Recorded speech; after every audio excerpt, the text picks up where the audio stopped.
Hi everyone, എല്ലാവർക്കും നമസ്കാരം. Divine hill Malayalam ചാറ്റിൻ്റെ പുതിയ വീഡിയോയിലേക്ക് എല്ലാവർക്കും സ്വാഗതം. നിങ്ങളെല്ലാവരും സുഖമായിട്ടിരിക്കുന്നു എന്ന് കരുതുന്നു. നിങ്ങൾക്ക് എല്ലാവർക്കും ഒരു നല്ല ദിവസം ആശംസിക്കുന്നു. അപ്പോൾ ഇന്നത്തെ ഡിവൈൻ മെസ്സേജ് എന്താണെന്ന് നോക്കാം. ഇന്നത്തെ നിങ്ങളുടെ എനർജി എന്താണെന്ന് ചെക്ക് ചെയ്യാം. ആദ്യമായിട്ടാണ് എൻ്റെ ചാനൽ കാണുന്നതെന്നുണ്ടെങ്കിൽ സബ്സ്ക്രൈബ് ചെയ്തതിന് സപ്പോർട്ട് ചെയ്യുക. നിങ്ങൾ ഇതുവരെത്തുന്ന സ്നേഹത്തിനും സപ്പോർട്ടിനും ഒരുപാട് നന്ദി. അപ്പോൾ നമുക്ക് ഇന്നത്തെ റീഡിങ്ങിലേക്ക് പോവാം.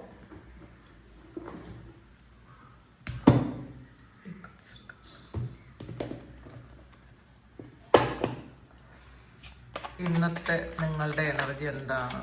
ഇന്ന് നിങ്ങൾ എന്തൊക്കെ കാര്യങ്ങളാണ് ശ്രദ്ധിക്കേണ്ടത്? എന്തൊക്കെ ബ്ലെസ്സിങ്സ് ആണ് നിങ്ങൾക്ക് വരുന്നതെന്ന് നോക്കാം.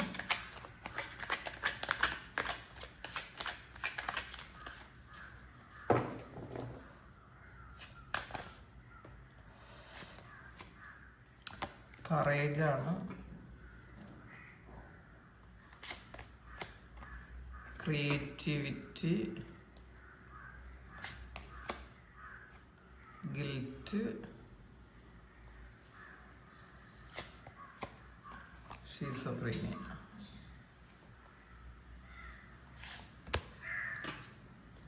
Flowering, conditioning. ബോട്ടം വന്നിട്ടുള്ളത് ഐസൊലേഷനാണ്. ബോട്ടം വന്നിട്ടുള്ളത്.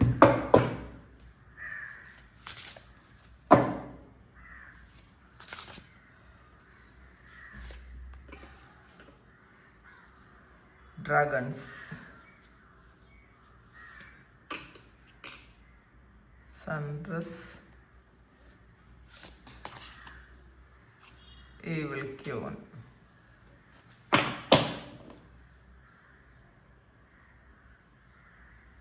എക്സ്പെക്റ്റേഷൻസ് ആണ് ബോട്ടം വന്നിട്ടുള്ളത് ഇതിൻ്റെ. അപ്പോൾ ഡോണ്ട് സീക്ക് എനിവൺസ് അപ്രൂവൽ ആണ്. നമ്മൾ മറ്റുള്ള ആൾക്കാരെ പ്ലീസ് ചെയ്യാൻ പോകരുത്, അല്ലെങ്കിൽ മറ്റുള്ളവരെന്ത് പറയും എന്നുള്ള ചിന്തയിലിരിക്കുന്ന ആൾക്കാർക്ക് മറ്റുള്ളവരെന്തോ പറഞ്ഞോട്ടെ, നിങ്ങൾക്ക് ഇഷ്ടമുള്ളത്, നിങ്ങളെ സന്തോഷിപ്പിക്കുന്നത്, എന്നാൽ മറ്റുള്ളവർക്ക് വേദന കൊടുക്കാത്തത്, മറ്റുള്ളവരെ ബുദ്ധിമുട്ടിക്കാത്ത എന്ത് കാര്യവും നിങ്ങൾക്ക് ചെയ്യാം. അത് നമുക്ക് കംഫർട്ടബിൾ ആയിട്ടുള്ള ഡ്രസ്സ്, എന്നാൽ കാണുമ്പോൾ മറ്റുള്ളവർക്ക് അരോചകമായി തോന്നാത്തത്, അത് നമുക്ക് ഉപയോഗിക്കാം. നമ്മളിപ്പം വസ്ത്ര സ്വാതന്ത്ര്യമൊക്കെ എല്ലാവർക്കും ഉണ്ട്, എങ്കിലും നമ്മൾ ഇടുന്ന ഡ്രസ്സ് മറ്റുള്ളവർക്ക് ബുദ്ധിമുട്ടുണ്ടാകരുത്, അത്രയേ ഉള്ളൂ കേട്ടോ. അങ്ങനെയുള്ള ഡ്രസ്സ് നമുക്ക് ഉപയോഗിക്കാം. പലർക്കും പലതരത്തിലുള്ള മോഡേൺ ഡ്രസ്സൊക്കെ ഉപയോഗിക്കാൻ ആഗ്രഹമുള്ള ഒരുപാട് ആൾക്കാരുണ്ട്. പക്ഷെ മറ്റുള്ളവരെന്ത് ചിന്തിക്കും എന്ന് വിചാരിക്കുന്ന ആ ഒരു വിചാരത്തിൽ നിങ്ങളത് വേണ്ടാന്ന് വെക്കുന്നു എന്നാണ് കാണുന്നത്. അങ്ങനെ ചെയ്യേണ്ട ആവശ്യമില്ല. നിങ്ങൾക്ക് എന്താണോ നിങ്ങൾക്ക് ആഗ്രഹമുള്ളത് അത് നിങ്ങൾക്ക് ചെയ്യാം. ഇപ്പം നമ്മൾ ചിലപ്പോൾ പല കാര്യങ്ങളും ചെയ്യണമെന്നുള്ളൊരു തോന്നലുണ്ടാകാം. പക്ഷെ അയ്യോ ഇനി അവരെന്ത് ചിന്തിക്കും, അങ്ങനത്തെ ചിന്ത ഇന്നത്തെ ദിവസം പാടില്ല എന്നാണ് കാണുന്നത് കേട്ടോ. അത് നമ്മളായിട്ട് ജീവിക്കാൻ ശ്രമിക്കുക. അപ്പോൾ ഇതിൻ്റെ ബോട്ടം വന്നിരിക്കുന്നത് ഐസൊലേഷനാണ്. അപ്പോൾ ഇതിൽ ഒറ്റയ്ക്കായിപ്പോയി എന്നുള്ളൊരു മാനസികാവസ്ഥ, ഒന്നും ചെയ്യാൻ പറ്റാതെ കുടുങ്ങിയിരിക്കുന്നൊരു അവസ്ഥ. കാരണം കുറേ മഞ്ഞുപാളികൾക്കകത്ത് ഇരിക്കുന്ന ഒരാളാണ്, വളരെ വിഷമത്തിലിരിക്കുന്ന ഒരാളാണ്. അതായത് പഴയ മുറിവുകൾ, നിരാശ, മാത്രമല്ല വിശ്വാസവഞ്ചന. അപ്പോൾ ഇതിലൊക്കെ കുടുങ്ങി നമ്മൾ തന്നെ ഇനി പുറത്തിറങ്ങാൻ പറ്റൂല എന്ന് വിചാരിച്ചൊരു മതിൽ കെട്ടിയിരിക്കുന്ന ഒരു എനർജിയാണ് ഇതിനകത്തുള്ളത്. അതായത് നിങ്ങളുടെ ഫീലിങ്സ് നിങ്ങൾക്ക് തുറന്ന് പറയാൻ മടിയായിരിക്കാം, അല്ലെങ്കിൽ നിങ്ങളെ ആരും മനസ്സിലാക്കുന്നില്ല, നിങ്ങൾക്ക് ആരുമില്ല, എനിക്ക് ആരുമില്ല, ഞാൻ ഒറ്റയ്ക്കാണ്, എന്നെ ആരും മനസ്സിലാക്കുന്നില്ല, എന്നെ ആരും ഹെൽപ്പ് ചെയ്യുന്നില്ല, എൻ്റെ കൈ ആരും പിടിക്കുന്നില്ല എന്നൊക്കെ ചിന്തിച്ചിരിക്കുന്ന ഒരാളിൻ്റെ എനർജിയാണിത്. അപ്പോൾ ഇന്ന് ചില ആൾക്കാരൊക്കെ ഇന്നൊരു ഒരു ഏകാന്തത അനുഭവിക്കാൻ, അങ്ങനത്തെ ഒരു ഏകാന്തമായ ഒരു ഇതിലാണെന്നാണ് കാണുന്നത്. നമുക്ക് ആരും ഇല്ല എന്നൊക്കെ ചിന്തിച്ചിരിക്കുന്ന ആ ഒരു തോന്നൽ ഇന്നത്തെ ദിവസം വന്നേക്കാം എന്നാണ് കാണുന്നത്. ഇത് ഒരു ഐസൊലേഷൻ എന്ന് വെച്ചാൽ അത് മഞ്ഞ് മൂടിയിരിക്കുന്നു എന്നുള്ളതാണ്. അപ്പോൾ നമ്മൾ മനസ്സിലാക്കുന്നത് മഞ്ഞിന്റെ പ്രത്യേകത, മഞ്ഞ് ഉരുകി പോകുന്ന ഒരു സാധനമാണ്. അത് വെയിലടിക്കുമ്പോൾ മഞ്ഞ് ഉരുകിപ്പോകും. അപ്പോൾ അതുകൊണ്ട് തന്നെ ഇപ്പോഴത്തെ ഒരു അവസ്ഥയിൽ നിങ്ങൾക്ക് ഒന്നും പറ്റുന്നില്ല എന്നാണ് വിചാരിക്കുന്നതെങ്കിൽ, ഈ വെയിലടിക്കുന്ന സമയത്ത് മഞ്ഞുരുകി വീണ്ടും നിങ്ങൾക്ക് പുറത്തു വരാൻ പറ്റും. ഇത് നിങ്ങൾക്ക് പുറത്തു വരാൻ പറ്റാത്ത വണ്ണം നിങ്ങളെ മഞ്ഞുപാളികൾ മൂടി വെച്ചിട്ടുണ്ട് എന്നുള്ളതാണ്. അപ്പോൾ നിങ്ങളിന്ന് മനസ്സിനെ അടച്ചു വെക്കാതിരിക്കുക.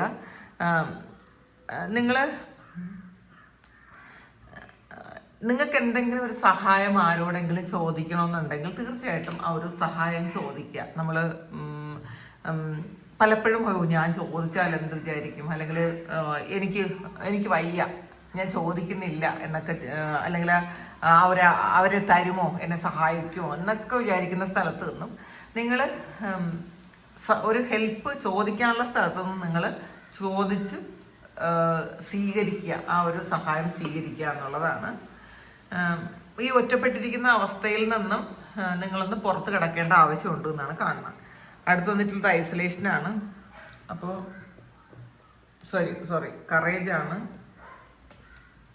കറേജാണ്. ഇതിൽ ഒരു പാറയിൽ നിന്നും ഒരു ചെടി വളർന്ന് അത് പൂവിടുന്ന ഒരു എനർജിയാണ് ഇവിടെ കാണുന്നത്. അപ്പോൾ നിങ്ങൾക്ക് എനിക്കിത് പറ്റുമോ എന്ന് ചിന്തിക്കുന്ന ആൾക്കാർ മനസ്സിലാക്കുക, ഇത്രയും കഠിനമായ ഒരു പാറയെ പൊട്ടിച്ച് ഒരു കുഞ്ഞു വിത്തിന് പുറത്ത് വന്ന് അതിന് പൂവിടാൻ പറ്റുമെന്നുണ്ടെങ്കിൽ നിങ്ങൾക്ക് ധൈര്യമായിട്ട് ഇതൊക്കെ പറ്റും. നമ്മൾ ആ ഒരു ധൈര്യം സ്വീകരിച്ചാൽ മാത്രം മതി എന്നുള്ളതാണ്. പിന്നെ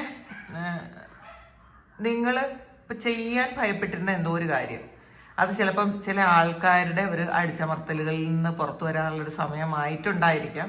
പക്ഷെ അങ്ങനെ സമയമായിട്ടുണ്ടെങ്കിൽ നിങ്ങൾക്കത് ചെയ്യാൻ പറ്റുന്നില്ലായിരിക്കാം. പക്ഷേ നിങ്ങൾ ഈ ഒരു സമയം ഫസ്റ്റ് സ്റ്റെപ്പ് നിങ്ങൾ എടുക്കണം എന്നുള്ളത്. നിങ്ങളുടെ ധൈര്യമാണ് ഇവിടെ വേണ്ടത്. നിങ്ങൾക്ക് സ്വാതന്ത്ര്യം കിട്ടണമെങ്കിൽ നിങ്ങൾക്ക് ധൈര്യം വേണം. ആദ്യത്തെ സ്റ്റെപ്പ് നിങ്ങൾ എടുക്കണം. അപ്പോൾ നിങ്ങൾക്ക് കഴിയോ എനിക്ക് പറ്റുമോ എന്നൊക്കെ ചിന്തിക്കുന്ന സ്ഥലത്ത് നിന്നും ഞാൻ ശ്രമിക്കും, ഞാൻ ട്രൈ ചെയ്യും എന്നുള്ളൊരു ചിന്ത, അങ്ങനത്തെ ഒരു ചിന്ത നിങ്ങൾക്ക് ഇന്നത്തെ ദിവസം വേണം എന്നാണ് കാണുന്നത്. ഇപ്പോൾ ഇന്നത്തെ ദിവസം തന്നെ നിങ്ങളുടെ ആത്മവിശ്വാസം ചിലപ്പോൾ ആരെങ്കിലും ഒന്ന് ടെസ്റ്റ് ചെയ്യുന്നൊരവസ്ഥയായിരിക്കാം. പക്ഷേ അതിനെ മറികടക്കാൻ നിങ്ങൾക്ക് പറ്റും. അപ്പോൾ അതിനെ മറികടക്കാനുള്ള ആ ഒരു മാനസികാവസ്ഥ നിങ്ങൾ ഉണ്ടാക്കിയെടുക്കണം. നമ്മൾ പേടിച്ചിരുന്നിട്ട് കാര്യമില്ല എന്നുള്ളതാണ്. അപ്പം അതുകൊണ്ട് നിങ്ങൾ തന്നെ വിചാരിച്ചാൽ മാത്രമേ നിങ്ങൾക്ക് അതിൽ നിന്നും പുറത്തു വരാൻ പറ്റുള്ളൂ. അടുത്ത് വന്നിട്ടുള്ളത് ക്രിയേറ്റിവിറ്റിയാണ്. അപ്പോൾ ഇന്ന് നിങ്ങൾക്ക് പുതിയ ഐഡിയാസ് നിങ്ങളുടെ മനസ്സിലേക്ക് വരാം. ചില കാര്യങ്ങളൊക്കെ നമ്മൾ കുറേ കാലം കൊണ്ടു നടന്ന കാര്യങ്ങളുണ്ടായിരിക്കാം. അതൊക്കെ മാറ്റിയിട്ട് പുതിയ എന്തെങ്കിലും കാര്യം ചെയ്യേണ്ട ഒരു സമയമായിട്ടുണ്ടായിരിക്കാം. അത് ചിലപ്പോൾ ഇത് ഒരു കലയുമായി ബന്ധപ്പെട്ട നിങ്ങളുടെ ക്രിയേറ്റീവ് എനർജി ഉണരുന്നൊരു സമയമാണ്. അപ്പോൾ അത് വീഡിയോ ആകാം, എഴുത്താകാം, അല്ലെങ്കിൽ ഡിസൈനറാകാം, അങ്ങനെയുള്ള ഡിസൈനിങ് ആകാം, അങ്ങനെയുള്ള എന്തൊക്കെയോ മേഖലകളിൽ നിങ്ങൾക്ക് വളരാൻ പറ്റും എന്നാണ്. അപ്പം നിങ്ങൾ ഈ ഒരു സമയം അത് സ്റ്റാർട്ട് ചെയ്തു കഴിഞ്ഞു. നിങ്ങളത് കൂടുതൽ പ്രയത്നിച്ച് വലുതാക്കുക, ധൈര്യം സ്വീകരിച്ച് പ്രയത്നിച്ച് വലുതാക്കുക എന്നുള്ളതാണ്. മനസ്സിനെ നിങ്ങൾ സ്വാതന്ത്ര്യം കൊടുക്കുക. നമ്മളിങ്ങനെ അടച്ചിട്ടാൽ സൃഷ്ടി നടക്കൂല. മനസ്സിന് നിങ്ങൾ സ്വാതന്ത്ര്യം കൊടുക്കണം എന്നാണ് കാണുന്നത്. അടുത്ത് വന്നിട്ടുള്ളത് ഗിൽറ്റാണ്. അപ്പോൾ ചില ആൾക്കാർക്ക് ഒരുപാട് കുറ്റബോധത്തിലിരിക്കുന്ന ആൾക്കാരുടെ എനർജിയാണ് കേട്ടോ. നിങ്ങൾ എനിക്ക് പുറത്തിറങ്ങാൻ പറ്റുന്നില്ല, അല്ലെങ്കിൽ പഴയ നിങ്ങൾ ചെയ്ത എന്തെങ്കിലും തെറ്റ്, ആ മിസ്റ്റേക്കിൽ അതിൽ തന്നെ നിങ്ങളിപ്പോൾ ഇരിപ്പുണ്ടോ. ചിലപ്പോൾ മറ്റുള്ളവരൊക്കെ അത് മറന്നു കാണും. ഇപ്പം നമ്മളുടെ ഭാഗത്തുള്ള മിസ്റ്റേക്സ് മറ്റുള്ള ആൾക്കാർ മറന്നു കാണും, പക്ഷെ നിങ്ങൾ മറന്നിട്ടില്ല. നിങ്ങൾ ആ കുറ്റബോധത്തിൽ ഇപ്പോഴും ഇരിക്കുന്നു എന്നാണ് കാണുന്നത്. അപ്പം മനസ്സിലാക്കുക, ഇപ്പോഴും ആ ഒരു പൂട്ടിയിട്ടിരിക്കുന്നത് നിങ്ങളുടെ കുറ്റബോധമാണ്. അപ്പോൾ പിന്നെ എപ്പോഴും വിചാരിക്കും, ഞാൻ എന്തിനാണാവോ അങ്ങനെ ചെയ്തത്, ഞാൻ അങ്ങനെ ചെയ്യേണ്ട ഒരാവശ്യം ഇല്ലായിരുന്നു. ഇതൊക്കെ പാസ്റ്റാണ്, അത് കഴിഞ്ഞു പോയി. എപ്പോഴും തെറ്റ് പറ്റാത്ത മനുഷ്യരേ ഇല്ല എന്ന് ചിന്തിക്കുക. നമ്മൾ ഓരോ സമയത്തും അറിവില്ലാത്ത പല കാര്യങ്ങളും നമ്മൾ ചെയ്തെന്നിരിക്കാം. അപ്പം നമ്മൾ ഒരു കാര്യം ചെയ്യുമ്പോഴാണല്ലോ, ചെയ്ത് കഴിഞ്ഞിട്ടാണ് അതിൻ്റെ ഒരു കോൺസിക്വൻസ് എന്താണെന്ന് നമ്മൾ മനസ്സിലാക്കുന്നത്. അപ്പോൾ നമുക്കിതൊക്കെ ഒരു എക്സ്പീരിയൻസ് വേണ്ടതാണ്. നമ്മൾ സ്വയം അനുഭവിച്ചാൽ മാത്രമേ നമുക്കത് എത്ര ചെയ്യാൻ പാടില്ലാത്തതായിരുന്നു എന്ന് നമുക്ക് മനസ്സിലാക്കാൻ പറ്റുള്ളൂ. ഇപ്പൊ വേറൊരാൾ നമ്മളോട് പറയുന്നു, അങ്ങനെ ഒരു കാര്യം ചെയ്യരുത്, നിങ്ങൾ ഈ ഒരു കാര്യം ചെയ്യരുത് കേട്ടാ എന്ന് പറയും. പക്ഷേ നമ്മളത് തീരെ മൈൻഡ് ചെയ്യൂല. കാരണം നമ്മൾ വേറൊരാൾ പറയുന്നത് ആ ആൾ എക്സ്പീരിയൻസ് ചെയ്തതാണ്. ആ എക്സ്പീരിയൻസ് ഒരിക്കലും നമുക്ക് കിട്ടിയിട്ടില്ല. അതുകൊണ്ട് തന്നെ അതിന്റെ തീവ്രതയും നമുക്ക് അറിഞ്ഞുകൂടാ. പക്ഷേ ആ സ്ഥാനത്ത് നമ്മളാണത് ചെയ്തതെങ്കിൽ നമ്മളത് എക്സ്പീരിയൻസ് ചെയ്യുന്നുണ്ട്. അതുകൊണ്ട് തന്നെ നമ്മൾ പിന്നെ അത് ചെയ്യാൻ പോകില്ല. അപ്പോൾ അതങ്ങനെ തന്നെ എടുക്കുക. നമുക്ക് ചില സമയങ്ങളിൽ ചില കാര്യങ്ങൾ നമ്മളൊക്കെ എക്സ്പീരിയൻസ് ചെയ്യാനുണ്ട്, അതുകൊണ്ട് നമ്മൾ അത് അനുഭവിച്ചു, അല്ലെങ്കിൽ ആ ഒരു മിസ്റ്റേക്ക് നമ്മൾ ചെയ്തു. അതിലിനി ഗിൽറ്റ് ഫീലിംഗ് വെച്ചുകൊണ്ടിരിക്കേണ്ട ഒരാവശ്യമില്ല. ഗിൽറ്റ് എന്ന് പറയുന്നത് ഒട്ടും തന്നെ നല്ല വികാരമല്ല. നമ്മളെയും മറ്റുള്ളവരെയൊക്കെ ഇല്ലാതാക്കി കളയും. കുറ്റബോധത്തിന്റെ ആവശ്യമേ ഇല്ല എന്നുള്ളതാണ് കാണുന്നത്.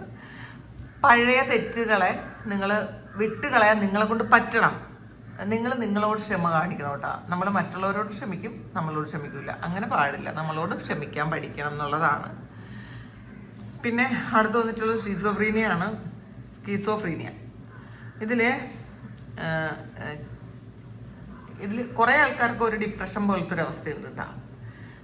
കുറേ ചിന്തിച്ച് ഒരു ഡിപ്രസീവ് ആയിട്ടുള്ള ഒരു അവസ്ഥയിലേക്ക് നിങ്ങൾ പോയിട്ടുണ്ടാകും കുറേ ആൾക്കാർ. പിന്നെ ചില ആൾക്കാർക്ക് ക്രൂഷ്യലായിട്ടുള്ള ഏതോ ഒരു കണ്ടീഷനിൽ അവർ നിൽക്കുകയാണ്. രണ്ട് സിറ്റുവേഷൻ ഉണ്ട്. ഇതിൻ്റെ നടുക്കാണ് നിങ്ങൾ. ഇത് വേണോ അങ്ങനെ നിങ്ങൾ ചിന്തിക്കുന്നു എന്നുള്ളതാണ് കാണുന്നത്. ഇപ്പോൾ ഒരു സൈഡ് പറയുന്നു മുന്നോട്ട് പോക്കോ, മറ്റേ സൈഡ് പിറകോട്ട് നിങ്ങളെ പിടിച്ച് വലിക്കുന്നുണ്ടാവും. അപ്പോൾ തീരുമാനമെടുക്കാതെ നിങ്ങൾ ഈ ഒരു രണ്ടും അല്ലാത്തൊരവസ്ഥയിൽ നിൽക്കുന്ന ഒരു എനർജിയാണ് ഇതിനകത്ത് കാണുന്നത്. അപ്പോൾ നമ്മൾ ധൈര്യമായിട്ട് മുന്നോട്ട് പോകാൻ ശ്രമിക്കുക. നമ്മൾ ധൈര്യം വേണം. ആദ്യം തന്നെ കറേജാണ് വന്നിട്ടുള്ളത്. അപ്പം നമുക്ക് ധൈര്യം ഉണ്ടെങ്കിലാണ് നമുക്ക് മുന്നോട്ട് പോകാൻ പറ്റുന്നത്. പിന്നെ ആവേശത്തിലുള്ള തീരുമാനങ്ങളൊന്നും വേണ്ട. ഒന്ന് സമാധാനത്തിൽ ആലോചിച്ചിട്ട് മാത്രം നിങ്ങൾ തീരുമാനമെടുക്കുക. മനസ്സ് ശാന്തമാക്കിയതിന് ശേഷം മാത്രം തീരുമാനമെടുക്കാൻ ശ്രദ്ധിക്കുക. പിന്നെ ഫ്ലവറിങ് ആണ്. അപ്പോൾ ഇതിൽ നിങ്ങൾ ഇതുവരെ പരിശ്രമിച്ചു കൊണ്ടിരുന്ന ആ ഒരു കാര്യത്തിന്റെ ഫലം പതിയെ നിങ്ങളിലേക്ക് വരുന്നു എന്നാണ് കാണുന്നത്. നിങ്ങളുടെ ആത്മവിശ്വാസം കൂടുന്നൊരു ദിവസമാണ്. മറ്റുള്ളവരൊക്കെയും നിങ്ങളുടെ കഴിവ് ശ്രദ്ധിക്കുന്ന ഒരു സമയമാണ്. ഇപ്പം നമ്മളെപ്പോഴും എല്ലാ ആൾക്കാരും നമ്മളുടെ കഴിവ് മറ്റുള്ളവർ പറയുമ്പോഴാണ് നമുക്കൊരു ആത്മവിശ്വാസം കൂടുന്നത്. എന്നാലും ഞാൻ ഇത്രയൊക്കെ ചെയ്തു, എനിക്ക് ഇത്രയൊക്കെ കഴിവുണ്ടല്ലോ, എന്നിട്ടും മറ്റുള്ളവർ പറയുന്നില്ലല്ലോ, മറ്റുള്ളവർ ശ്രദ്ധിക്കുന്നില്ലല്ലോ എന്നുള്ള ആറ്റിറ്റ്യൂഡാണ് എല്ലാവർക്കും. അപ്പോൾ ആ ഒരു ആറ്റിറ്റ്യൂഡിലുള്ള ആൾക്കാർക്ക് ഇന്നത്തെ ദിവസം ഒരു അംഗീകാരമൊക്കെ കിട്ടുന്നു എന്നാണ് കാണുന്നത്. നല്ല കാര്യങ്ങൾക്ക് അംഗീകാരം കിട്ടും എന്ന് തന്നെ കാണുന്നത്. കണ്ടീഷനിങ് ആണ്. അപ്പോൾ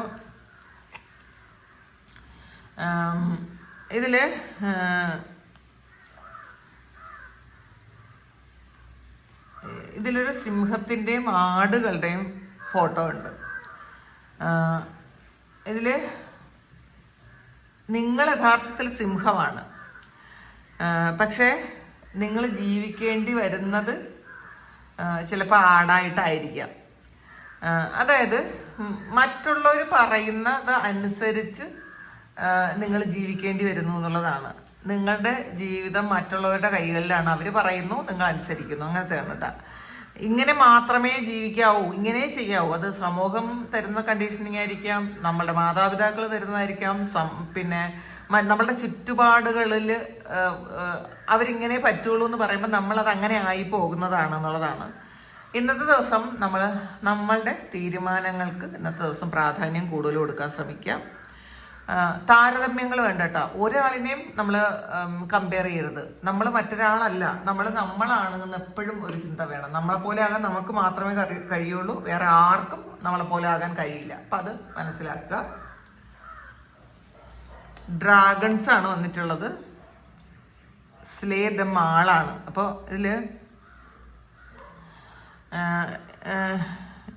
ഇതിൽ ഒരു വെല്ലുവിളി ഇന്നത്തെ ദിവസം സ്വീകരിക്കേണ്ടി വരും എന്നാണ് കാണുന്നത്. ഈ ഡ്രാഗൺ എന്ന് പറയുന്നത് വെല്ലുവിളിയാണ്. അപ്പോൾ നമ്മൾ ഇന്നത്തെ ദിവസം നിങ്ങൾ വെല്ലുവിളികളെ നേരിടേണ്ടി വരും. അതുകൊണ്ട് ധൈര്യം വേണം. അപ്പോൾ ആദ്യം തന്നെ അതുകൊണ്ടായിരിക്കും ഒരു കറേജ് എന്ന് പറയുന്ന കാർഡ് വന്നത്. നമുക്ക് ആദ്യം കിട്ടിയത് കറേജാണ്. അപ്പോൾ അത് ഇന്നത്തെ ദിവസം ഒരു വെല്ലുവിളിയെ സ്വീകരിക്കേണ്ടി വരും. ഭയന്നോടാതിരിക്കുക, അഭിമുഖീകരിക്കുക എന്നുള്ളതാണ് കേട്ടോ. ഒരു ചെറിയ ഒരു കാര്യം വന്നാലും നമ്മൾ അതിൽ നിന്ന് ഓടിപ്പോകാതിരിക്കുക. ഈ ഒരു പ്രശ്നം നേരിട്ട് നിങ്ങൾ കൈകാര്യം ചെയ്താൽ പിന്നെ അത് നിങ്ങൾക്ക് വലിയ അനുഗ്രഹങ്ങളായിട്ട് മാറും. കാരണം ഫ്യൂച്ചറിൽ നിങ്ങൾക്ക് ഈ ഒരു കാര്യത്തെ അനുഗ്രഹമായിട്ടാണ് ഈ ഒരു സമയം കാണുന്നത്. കാരണം നിങ്ങൾക്കൊരു ധൈര്യം വേണം. ചിലപ്പോൾ ആദ്യത്തെ ഒരു വാക്ക് പറയാനുള്ളൊരു ധൈര്യമായിരിക്കും, ഫസ്റ്റിലൊരു നോ പറയുന്നതായിരിക്കും. അങ്ങനത്തെ ഒരു കാര്യം ഇന്നത്തെ ദിവസം സംഭവിക്കും എന്നാണ് കാണുന്നത്. ഭയവും മടിയും ഒക്കെ മാറ്റിയിട്ട് നിങ്ങൾ ഒന്ന് ശരിക്കും സ്ട്രോങ് മൈൻഡഡ് ആയിട്ടൊന്ന് പ്രതികരിക്കാൻ തുടങ്ങുക, അല്ലെങ്കിൽ പുറത്ത് കിടക്കുക എന്നുള്ളതൊക്കെയാണ് കാണുന്നത്. ഇതിൽ സൺറൈസ് ആണ്. ഡു ഇറ്റ് ഫോർ യു ആണ്. ഇത് നിങ്ങൾക്ക് വേണ്ടി ചെയ്യാനാണ്. ഇത് ഒരു സെൽഫ് ലവിൻ്റെ കാർഡാണ് കേട്ടോ. ഇന്നത്തെ ദിവസം നിങ്ങൾ ചെയ്യുന്ന കാര്യങ്ങൾ മറ്റുള്ളവരെ സന്തോഷിപ്പിക്കാനായിരിക്കരുത്. നിങ്ങളെ സന്തോഷിപ്പിക്കാനുള്ള കാര്യങ്ങൾ നിങ്ങൾ ഇന്നത്തെ ദിവസം ചെയ്യാൻ ശ്രമിക്കുക. നിങ്ങൾ റെസ്റ്റ് എടുക്കുക, നമ്മളെ ശ്രദ്ധിക്കുക. നമ്മളുടെ ഇപ്പോൾ എന്താണ് നമുക്ക് ചെയ്യേണ്ട കാര്യങ്ങൾ, നമ്മൾ സെൽഫ് ലവ് പ്രാക്ടീസ് ചെയ്യുന്ന എല്ലാവർക്കും നമ്മളുടെ ശരീരം ശ്രദ്ധിക്കുക, നമ്മുടെ അപ്പിയറൻസ് ശ്രദ്ധിക്കുക, നമുക്കിഷ്ടമുള്ള കാര്യങ്ങളൊക്കെ ചെയ്യുക. കുറ്റബോധം ഇല്ലാതെ നമ്മളത് ചെയ്യണം കേട്ടോ. അയ്യോ ഞാനത് ചെയ്തു, ഇനി മറ്റുള്ളവരെന്ത് വിചാരിക്കും, അങ്ങനെയുള്ള ചിന്ത പാടില്ല. എന്നെ സന്തോഷിപ്പിക്കാൻ ഞാൻ ചെയ്യുന്നു എന്നുള്ള ഒരു ആറ്റിറ്റ്യൂഡിൽ മാത്രം ഇതൊക്കെ ചെയ്യാൻ ശ്രമിക്കുക എന്നുള്ളതാണ്. അടുത്ത് ഈവിൾ ക്യൂനാണ്. You deserve sugar not salt ആണ്. അപ്പം നിങ്ങൾ ഡിസേർവ് ചെയ്യുന്ന ഷുഗറാണ്, സാൾട്ട് അല്ല എന്നുള്ളതാണ്. നിങ്ങൾ ആലോചിക്കുക, നിങ്ങളത് മനസ്സിലാക്കുക. നിങ്ങൾ ഡിസേർവ് ചെയ്യുന്ന കാര്യം നിങ്ങൾക്ക് കിട്ടുന്നുണ്ടോ? നിങ്ങൾ ഇങ്ങനെ മതിയോ? നിങ്ങൾക്കിത് മതിയോ? അപ്പോൾ ചിലപ്പം നിങ്ങൾ അർഹിക്കുന്ന കാര്യങ്ങളൊന്നും നിങ്ങൾക്ക് കിട്ടുന്നില്ലായിരിക്കാം. അത് വീട്ടിൽ നിന്നാകട്ടെ, ജോലി ചെയ്യുന്ന സ്ഥലത്താകട്ടെ, സുഹൃത്തുക്കളുടെ അടുത്തു നിന്നാകട്ടെ, ഒന്നും നിങ്ങൾ ഡിസേർവ് ചെയ്യുന്ന കാര്യം കിട്ടുന്നില്ലായിരിക്കും. കാരണം നമ്മളൊരു ടൈപ്പായി മാറിപ്പോയിട്ടുണ്ടായിരിക്കാം. നിങ്ങൾക്കിത് മതി എന്ന് വീട്ടുകാരും തീരുമാനിക്കും, ഓഫീസിലുള്ളവരും തീരുമാനിക്കും, കൂട്ടുകാരും നിങ്ങളിങ്ങനെയാണ്, അപ്പം അത് മതി, കുഴപ്പമില്ല. അങ്ങനെയല്ല. നമുക്ക് യഥാർത്ഥത്തിൽ നമ്മുടെ ഉള്ളിൻ്റെ ഉള്ളിൽ അത് മതിയോ? പോരാ. നമുക്കത് പോരാ. പക്ഷെ നമ്മൾ മറ്റുള്ളവരെ പ്ലീസ് ചെയ്യിക്കാൻ വേണ്ടിയിട്ട് എനിക്കത് മതി, കുഴപ്പമില്ല. എല്ലാത്തിനും ഒരു അഡ്ജസ്റ്റ്മെൻറ്റ്. പക്ഷെ ഉള്ളിൻ്റെ ഉള്ളിൽ നിന്നും നിങ്ങൾക്കത് മതിയെങ്കിലും ഓക്കെ, കുഴപ്പമില്ല. പക്ഷെ ഉള്ളിൻ്റെ ഉള്ളിൽ നിന്നും നിങ്ങൾക്ക് അതല്ല വേണ്ടത്. നിങ്ങൾ എപ്പോഴും ഒക്കെ ചിന്തിക്കുമോ, എനിക്ക് എന്നെ ഇങ്ങനെ ട്രീറ്റ് ചെയ്താൽ മതിയോ? അവരെന്തിനാണ് എന്നെ മാത്രം മാറ്റി നിർത്തിയത്? അല്ലെങ്കിൽ ഏറ്റവും കുറഞ്ഞ സാധനം എനിക്ക് തന്നത് എന്തിനാണ്? അല്ലെങ്കിൽ ഏറ്റവും കുറഞ്ഞ പ്രാധാന്യം എനിക്ക് തന്നത് എന്തിനാണ്? ഞാൻ ഇതല്ലല്ലോ ഡിസർവ് ചെയ്യുന്നത്. ഏറ്റവും നല്ലതായിട്ട് പെർഫോം ചെയ്യുന്നത്, ഏറ്റവും സിൻസിയർ ആയിരിക്കുന്നത് ഞാനാണ്. പക്ഷെ എന്തുകൊണ്ടാണ് എന്നെ ഇങ്ങനെ ട്രീറ്റ് ചെയ്യുന്നത്? അപ്പോൾ അങ്ങനെ ചിന്തിച്ചുകൊണ്ടിരിക്കുന്ന ആൾക്കാരുണ്ട്. അങ്ങനെയുള്ള ആൾക്കാരാണ് നിങ്ങൾ ആദ്യം നിങ്ങളുടെ മൂല്യം മനസ്സിലാക്കുക. നമ്മളുടെ മൂല്യം മനസ്സിലാക്കിയില്ലെങ്കിൽ മറ്റാരും നമ്മളുടെ മൂല്യം മനസ്സിലാക്കാൻ പോവില്ല. പിന്നെ നിങ്ങൾക്കിത് മതി, നിങ്ങളിതിൽ ഓക്കെ ആണ്, വളരെ ഹാപ്പി ആണെങ്കിൽ നിങ്ങൾ മാറണ്ട. പക്ഷേ നിങ്ങളിതിൽ ഹാപ്പി അല്ല എന്നുണ്ടെങ്കിൽ എപ്പോഴെങ്കിലും ഒക്കെ ഒരു വിഷമം തോന്നുന്നുണ്ട്, ഞാൻ ഇതല്ലല്ലോ ഡിസർവ് ചെയ്യുന്നത് എന്ന് ചിന്തിച്ചാൽ അതിന് പ്രതികരിക്കണം. അപ്പോൾ അത് നിങ്ങൾക്ക് ഇനി ഇത് പോരാ, ഇതുവരെ അത് മതിയായിരുന്നിരിക്കും, പക്ഷെ ഇനി അത് പോരാ എന്ന് നിങ്ങൾ സംസാരിക്കണം. അപ്പോൾ പതിയെ നമുക്ക് നമ്മളുടേതായ ഒരു ഇടത്തിൽ നമുക്ക് ഇരിക്കാൻ പറ്റും. അല്ലാതെ നമുക്ക് ആരും വെറുതെ ഒന്ന് തരുമെന്ന് ചിന്തിക്കരുത്. കരയുന്ന കുട്ടിക്കേ പാലുള്ളൂ. അപ്പം നമുക്ക് വിശപ്പുണ്ടെങ്കിലും നമ്മൾ മര്യാദയുടെ പേരിൽ ചിലപ്പോൾ കരയായിരിക്കും. അപ്പോൾ ആളുകൾ വിചാരിക്കും നമുക്ക് വിശപ്പില്ലാത്തത് കൊണ്ടാണെന്ന്. അങ്ങനെയല്ല. അപ്പം നമുക്ക് വേണമെന്ന് മറ്റുള്ളവരെ അറിയിക്കണേലും ഒരു തെറ്റുമില്ല. എനിക്കിത് വേണം. നമുക്ക് നമ്മുടെ അർഹതകൾ, നമ്മളുടെ ആവശ്യങ്ങൾ, നമ്മൾക്ക് അംഗീകാരവും അതും നമുക്ക് ചോദിച്ചു വാങ്ങിക്കട്ടെ. ഞാൻ ഇത് ഡിസർവ് ചെയ്യുന്നുണ്ടല്ലോ എന്ന് നമ്മൾ സംസാരിക്കണം കേട്ടോ. ആവശ്യത്തിന് സംസാരിക്കണം. അത് വളരെ ക്ഷമയോടെ സംസാരിക്കണം, മറ്റുള്ളവരെ ഹർട്ട് ചെയ്യാതെ. എന്നാൽ ആവശ്യത്തിനുള്ള വാക്കുകൾ മാത്രം ഉപയോഗിച്ച് നമുക്ക് അത് സംസാരിച്ച് നമുക്ക് നേടിയെടുക്കണം എന്നുള്ളതാണ് ഇന്നത്തെ ഡിവൈൻ മെസ്സേജ്. അപ്പോൾ ഇത് നിങ്ങളുടെ സിറ്റുവേഷനായിട്ട് മാച്ച് ആകുന്നുണ്ടെങ്കിൽ ഒന്ന് കമൻറ്റ് ചെയ്യുക. നിങ്ങൾക്ക് ആർക്കെങ്കിലും പേഴ്സണൽ റീഡിംഗ് വേണമെങ്കിൽ എൻ്റെ വാട്സപ്പ് നമ്പറിൽ കോൺടാക്ട് ചെയ്യാം. Thank you. നമുക്കൊരു പുതിയ വീഡിയോ ആയിട്ട് വീണ്ടും കാണാം. എല്ലാവരും സുഖമായിട്ട് സന്തോഷമായിട്ട് സമാധാനമായിട്ട് ഇരിക്കട്ടെ എന്ന് പ്രാർത്ഥിക്കുന്നു. നിങ്ങളുടെ എല്ലാ കാര്യങ്ങളും ഭംഗിയായിട്ട് നടക്കാൻ ദൈവം അനുഗ്രഹിക്കട്ടെ. ഒരുപാട് സ്നേഹം, ഒരുപാട് നന്ദി. Thank you.